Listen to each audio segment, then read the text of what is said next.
नमस्कार दोस्तों, सबसे पहले आप सभी लोगों को दिवाली की ढेर सारी शुभकामनाएँ। देखिए इस दिवाली के मौके पर रेलवे की तरफ से एक बहुत ही अच्छा नोटिफ़िकेशन आया है जो अभी-अभी हमने देखा। रेलवे सेंट्रल मुंबई सेंट्रल जो ज़ोन है आरआरसी, वहाँ उसकी वेबसाइट पे ये पोस्ट आई जिसमें से उन्होंने सीडीजीई में भर्ती प्रक्रिया को लेकर के एक नोटिफ़िकेशन जारी किया है। उसके ऊपर ये पूरी की पूरी वीडियो है।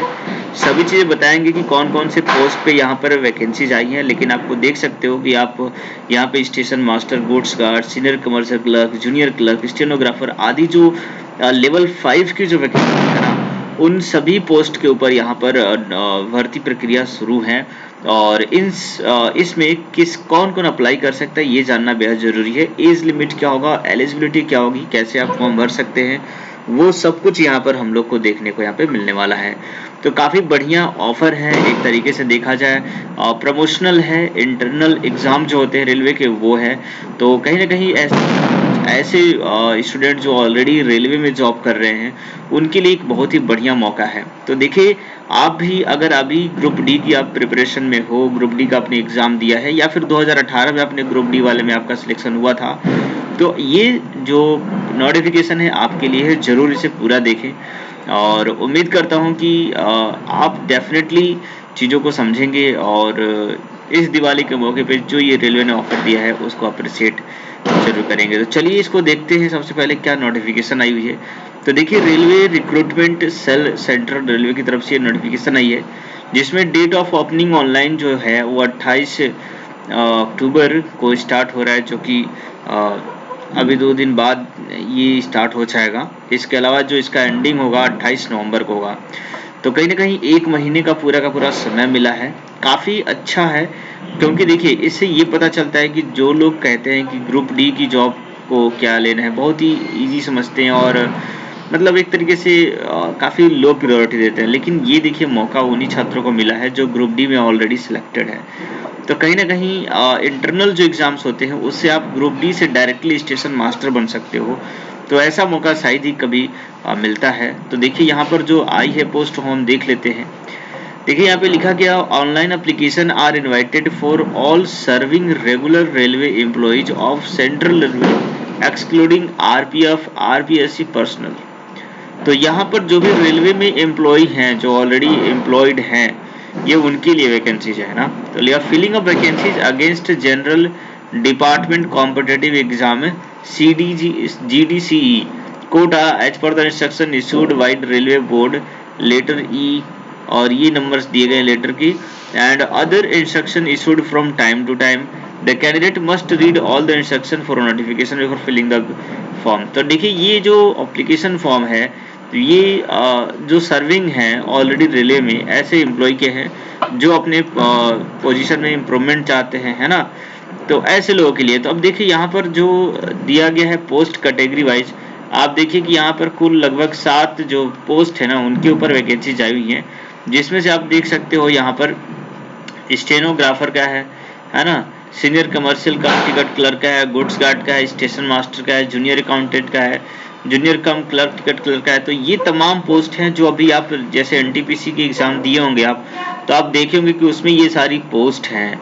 तो लेवल 5 की ये सारी पोस्ट हैं जो कि काफ़ी अच्छी हैं। इस एग्ज़ाम के लिए आपको एनटीपीसी के 2 सीबीटी, इसके बाद टाइपिंग, कितने सारे काम करने पड़ते हैं। अगर आप ऑलरेडी ग्रुप डी में हैं तो देखिए कितना अच्छा मौका है यहाँ पर। तो देखिए इसके लिए एजुकेशनल क्वालिफिकेशन क्या है वो आप देख लीजिए और वैकेंसीज क्या हैं वो देख लीजिए। तो देखिए स्टेनोग्राफर में जो टोटल नंबर ऑफ वैकेंसीज है ना वो 8 है, यूआर में 4 है, ओबीसी में 2, एसटी में 1 और एससी में 1 है, ठीक है। और इसके लिए जो मेडिकल स्टैंडर्ड है वो C1 चाहिए। तो मेडिकल स्टैंडर्ड के लिए अलग से नोटिफिकेशन आपको मैंने ऑलरेडी बता रखी है, वो आप देख सकते हैं। तो ये चीज़ है। इसके लिए जो एजुकेशनल क्वालिफिकेशन है 10+2 अगर आपने कर रखा है या फिर किसी बोर्ड एग्जामिनेशन से आपने 10+2 किया है। इसके अलावा शॉर्ट हैंड स्पीड चाहिए 80 वर्ड पर मिनट, ड्यूरेशन फॉर 10 मिनट्स है ना, 10 मिनट तक के लिए आपको टाइपिंग करनी होगी। 80 वर्ड पर मिनट के हिसाब से शॉर्ट हैंड टाइपिंग है with transcription time of 50 minutes, ठीक है। तो ये एलिजिबिलिटी है स्टेनोग्राफर की। इसके अलावा अगर सीनियर कमर्शियल कम टिकट क्लर्क की बात करें तो देखिए यहाँ पर कुल 154 पोस्ट है, सबसे ज्यादा पोस्ट यहाँ पर है जिसमें एससी के लिए 23, एसटी के लिए 15, ओबीसी का 33 और यूआर के लिए यहाँ पे 83। ठीक है, तो ये टोटल पोस्ट है। इसमें आपको डिग्री फ्रॉम रिकॉग्नाइज्ड कोई भी यूनिवर्सिटी से आपकी डिग्री होनी चाहिए, है ना, ग्रेजुएशन यानी कि आपका होना चाहिए, तब जाकर के ये वाली पोस्ट आप फिलअप कर सकते हैं। यहाँ पर जो मेडिकल स्टैंडर्ड B2 मांगा गया है।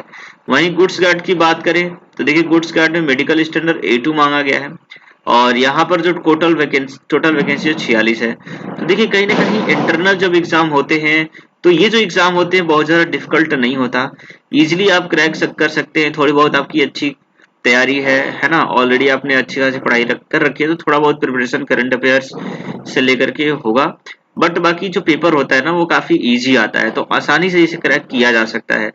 और क्योंकि एलिजिबिलिटी भी बहुत सारे लोगों की कमी होती है ना, और ज़्यादातर जो कैंडिडेट होते हैं वो उतने ज़्यादा एक तरीके से देखा जाए तो ग्रुप डी में जैसे जो लोग जा रहे हैं तो थोड़े से कम ही होते हैं एजुकेटेड, तो इस वजह से ये अच्छा मौका होता है कि उनमें से जो अच्छे लड़के होते हैं वो आसानी से बढ़ जाते हैं। तो यहाँ पर देखिए यहाँ पे डिग्री होनी चाहिए आपकी यूनिवर्सिटी से। इसके अलावा स्टेशन मास्टर की बात करें तो मेडिकल स्टैंडर्ड A2 चाहिए। कुल पोस्ट जो है वो 75 है, ठीक है, और यहाँ पर आपका ग्रेजुएशन कंप्लीट होना चाहिए। जूनियर अकाउंटेंट असिस्टेंट की बात करें तो C2 मेडिकल स्टैंडर्ड में आ गया है। कुल पोस्ट 150 है, जो कि अच्छी पोस्ट है यहाँ पर भी, और इसके लिए आपको भी डिग्री की जरूरत होती है ना। इसके अलावा preference will be given to the person with first and second division honours master degree. तो जिन्होंने फर्स्ट एंड सेकंड डिवीजन से ऑनर्स में डिग्री किया है तो उन्हें यहाँ पर प्रिविलेज दिया जाएगा, ठीक है। इसके अलावा जूनियर कम टिकट क्लर्क की बात करें तो देखिए मेडिकल स्टैंडर्ड है 126 जो है यहाँ पर टोटल पोस्ट। यहाँ पर भी जो है ना 12th स्टैंडर्ड आपका होना चाहिए। 50% से मार्क कम नहीं होना चाहिए, कम से कम इतना मांगा गया है कि 50% जो है 12th क्लास में होना चाहिए। तो इस तरीके से आप अपनी एलिजिबिलिटी चेक करिए और देखिए क्या आप इसके लिए एलिजिबल हैं। अकाउंट क्लर्क की बात करें तो देखिए यहाँ पे C2 मेडिकल स्टैंडर्ड मांगा गया है। कुल 37 पोस्ट है और 12th और इक्विवेलेंट यहाँ पर भी नॉट लेस देन 50% मार्क्स आपका होना चाहिए। तो ये सारी क्राइटेरिया है जिसे आप डाउनलोड करके पढ़ सकते हैं खुद भी, ठीक है। अगर आप ये क्राइटेरिया को फिलअप करते हैं तो देखिए आप इस फॉर्म को जरूर भरिए। इस फॉर्म को फिलअप करने का कोई पैसा यहाँ पे लग नहीं रहा है ना, बिल्कुल भी नहीं लग रहा है, 0 चार्ज। और बाकी एज क्राइटेरिया की बात करें तो देखिए यहाँ पर कम्युनिटी वाइज एज दिया गया कि यूआर 42 वर्ष होना चाहिए, ओबीसी के लिए 45 साल मैक्सिमम एज है, और SC ST के लिए 47। और इसके अलावा जो एज चेक किया जाएगा मतलब कब से आपका इंक्रीमेंट किया जाएगा एज का, देखिए 1 जनवरी 2023 तक का, मतलब काफी अच्छा है कि फॉर्म अभी फिलअप किया जा रहा है और जो आपका एज लिमिट है वो जनवरी 2023 तक के लिए लिया जा रहा है। तो काफी अच्छा मौका है यहाँ पर, ठीक है, हर किसी के लिए। और मिनिमम एजुकेशनल क्वालिफिकेशन जो है वो सभी दिया गया, यहाँ पर ये सारी चीजें बता दी हमें। अब कुछ जनरल इंस्ट्रक्शन यहाँ पे दिए गए हैं वो भी आप देख लीजिए। लिखा गया only serving regular railway employees of central are eligible working in grade pay level, ठीक है ना। तो जो भी रेलवेज में ऑलरेडी एम्प्लॉयड हैं है ना, वो भी सेंट्रल रेलवे के, ये सिर्फ उनके लिए है, ठीक है, और उन्हें ये मौका दिया जा रहा है CDG में यहाँ पर फॉर्म फिलअप करने का, ठीक है। इसके अलावा लिखा गया है कि lower than the grade pay level for which CDG is being, और ये उनके लिए है जिनका ग्रेड पे इसमें जो भी वैकेंसी दी गई है, जैसे स्टेशन मास्टर हो गया, गुड्स गार्ड हो गया, तो जिनका ग्रेड पे इससे कम है वही लोग इसको फॉर्म फिल कर सकते हैं। Same grade pay level scale for which studies being held are permitted to appear in selection for non safety to safety category post as well as safety to safety categories post, ठीक है। तो उसमें भी आप भर सकते हैं, लेकिन अगर आपका इम्प्रूवमेंट है कुल मिलाकर के देखा जाए कि पहले वाले से बेहतर करने के लिए आपको यहाँ पे मौका मिल रहा है। फॉर एलिजिबिलिटी सब्सटेंशियल पे लेवल विल बी कंसीडर, ठीक है। तो ये सारी इंफॉर्मेशन दी गई है, आप इन पूरे इंफॉर्मेशन को अपने से खुद से ही पढ़ सकते हैं, आपको क्या होनी चाहिए। इसका मेडिकल फिटनेस की बात करें तो देखिए मेडिकल फिटनेस ऑलरेडी मैंने बता दिया कि किस पोस्ट के लिए क्या मेडिकल स्टैंडर्ड की जरूरत होती है, वो आपको रखना होगा। यहाँ पे रिक्रूटमेंट प्रोसेस को आप समझ लीजिए। रिक्रूटमेंट प्रोसेस में यहाँ पे दिया गया है कि यहाँ पर CBT टेस्ट होगा, यानी कि कंप्यूटर बेस्ड टेस्ट होगा, जैसा कि आप लोग ग्रुप डी में या फिर NTPC में आपने दिया हुआ है, उस तरह का कोई रिटन एग्जामिनेशन होगा। अगर किसी टेस्ट के लिए एप्टीट्यूड या स्पीड या स्किल टेस्ट की जरूरत है तो उस तरह का भी टेस्ट किया जाएगा। जैसे कि स्टेशन मास्टर की अगर बात करें तो वहाँ पर हाइको टेस्ट होता है है ना। अगर कोई टाइपिंग क्लर्क का पोस्ट है तो वहाँ पे टाइपिंग की जरूरत होती है। तो ऐसे जिस भी पोस्ट में जिस स्किल की जरूरत होती है उस तरह का टेस्ट भी यहाँ पे कंडक्ट कराया जाएगा। ठीक है। सीबीटी और written examination will be conducted in single और two stage in the categories where applicable. ये भी देखो 2 स्टेज में हो सकता है, सिंगल भी हो सकता है। अभी कोई ऐसा फिक्स कुछ बताया नहीं गया है, लेकिन हो सकता है। देखिए 2 स्टेज तब होता है जब नंबर ऑफ कैंडिडेट ज्यादा होते हैं, वरना सिंगल स्टेज हो जाता है जब कम स्टूडेंट होते हैं। ठीक है। The selection will be made strictly as per merit. Shortlisted candidate will be called for the verification of their original document. ठीक है। तो देखिए यहाँ भी मेरिट लिस्ट आएगी, हालांकि बहुत हाई मेरिट नहीं जाती है, नॉर्मली अगर अच्छे से पढ़ाई की है किसी ने तो हो जाता है। बाकी इसके अलावा एग्जाम में देखिए यहाँ पर भी जो है 1/3 हो जो है ना यहाँ पे नेगेटिव दिया गया है। सिंपल जैसे कि हमारा एग्जाम ऐसे ही एनटीपीसी का हो रहा है, सिंपल सी वैसी ही सारी चीजें यहाँ पे हो रही हैं।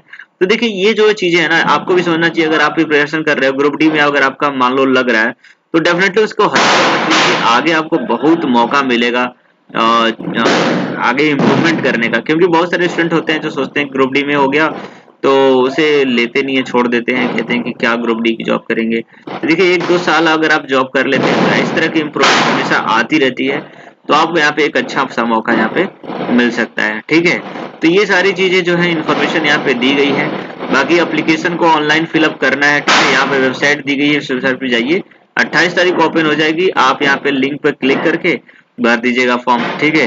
तो ये सारी जो डिटेल है यहाँ पर दी गई है, सारी प्रोसेस दी गई है, फ्री है, कोई भी अलग से आपको चार्ज यहाँ पे नहीं लग रहा है, आप चीजों को भर सकते हैं। इसके अलावा आपका फोटोग्राफ, सिग्नेचर, ये सारे कुछ आपको यहाँ पे अपलोड करना होगा। तो इस तरीके से आप चीजों को भरिए, और उम्मीद करता हूँ कि ये जो रेलवे की तरफ से जो नोटिफिकेशन आई है काफी अच्छी है ना। जो भी स्टूडेंट ऑलरेडी यहाँ पर रेलवे में एम्प्लॉयड है उनके लिए काफी अच्छा मौका है। ठीक है। तो बाकी जो भी दूसरे कैंडिडेट हैं जो रेलवे के प्रोफेशनल ग्रुप डी की तैयारी कर रहे हैं, तो आप लोगों से निवेदन है कि जरूर चैनल को सब्सक्राइब करिए, ताकि रेलवे से रिलेटेड जो भी अपडेट है आपको यहाँ पे कंटिन्यूअसली मिलती रहे। तो वीडियो अगर पसंद आई है तो आप इसे जरूर लाइक करिए। ठीक है। चलिए मिलते हैं नेक्स्ट वीडियो में, तब तक के लिए आपका दिन शुभ रहे। जय हिंद, जय भारत।